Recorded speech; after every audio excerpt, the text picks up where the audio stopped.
সব কিছুর অবসান ঘটিয়ে তাহলে কি আবারও আমরা নতুন কোনো ভাইরাল বিষয় পেতে চলেছি? এখনকার অনলাইন জগতে আমরা তো ভাইরাল বিষয় নিয়েই কথা বলি, অ্যান্ড ভাইরাল বিষয়গুলোই কিন্তু দিয়ে নিজেরা ভাইরাল হতে চাই, তাই না? যাই হোক, আমি বাবা এতটা ভাইরাল না এবং আমার ভিডিও ভাইরালও হয় না, এটা নিয়ে আমার কোনো মাথা ব্যথা নেই। এরপরও কিছু আপুরা এখন এসে বলবে এই তো আসছে ভাইরাল হতে। যাই হোক, লোকে তো কথা বলবেই, বলুক, আমার তাতে কোনো যায় আসে না। আজকে আমি আপনাদের সঙ্গে একটা ব্যাপার শেয়ার করতে আসলাম।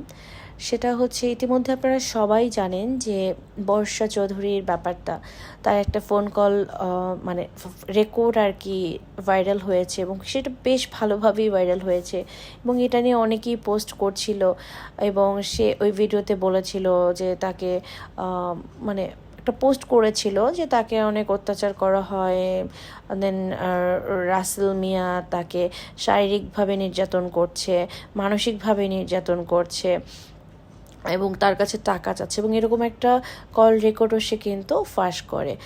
তার কিছুক্ষণ পরেই দেখা যায় যে সে আরও একটা পোস্ট দেয়, ভিডিও করে, এবং ভিডিওতে বলে যে না, তার আইডি হ্যাক হয়েছিল, তার ফেসবুক হ্যাক হয়েছে, তার টিকটক হ্যাক হয়েছে, যার কারণে এই ভিডিওটা কোনো একটা সফটওয়্যারের মাধ্যমে করা, অ্যান্ড এটা তার করা না।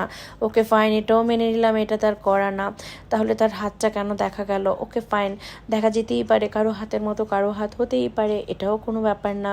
কিন্তু কিন্তু আজকে আবার দেখলাম যে তার কিছু মেসেজও হচ্ছে কি ভাইরাল হয়েছে, সেখানে সে লিখেছে যে তাকে দিয়ে এইসব জোর করে করানো হয়েছে, সে এবং তার বাচ্চারা অনেক বেশি বিপদে আছে। যদি তাই হয়, এভাবে সব কিছু লুকানোর দরকার কি? এটা কি শুধুই ভিউজ বাড়ানোর জন্য?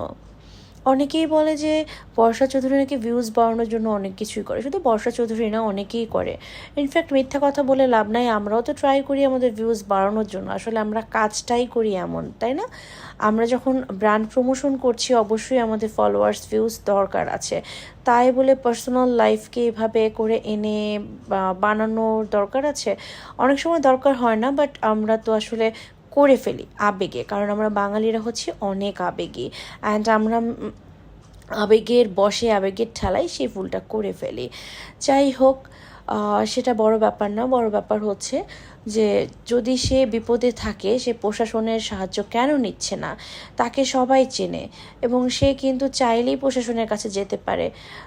এভাবে লুকায় বা এরকম করে নির্যাতনের শিকার হওয়ার তো কোনো মানে হয় না। এখন তো সবথেকে বড় মাধ্যমই হচ্ছে ফেসবুক, যেখানে কিনা মানুষ নিজেদের প্রবলেমগুলোও সলভ করে ফেলতে পারছে, তাই না? আমরা তো এখন সেটাই দেখছি। তাহলে কেন বর্ষা এরকম চুপ করে বসে আছে? বড় কোনো অঘটন ঘটার আশায় বসে আছে, নাকি অন্য কোনো কাহিনী? যেটাই হোক, ভালো থাকুক প্রত্যেকটা মেয়ে তার সংসারে, ভালো থাকুক প্রত্যেকটা বাচ্চা তার বাবা মার সঙ্গে। আসলে যার একবার সুখ হয় না, তার কখনোই সুখ হয় না, এটা বড়রা বলতো। এখন তো দেখছি আসলেই এটা মিলে যায়, মানে বিজ্ঞদের কথা এবং বড়দের কথা মিলে, তাই না? যাই হোক, ভালো থাকবেন সবাই।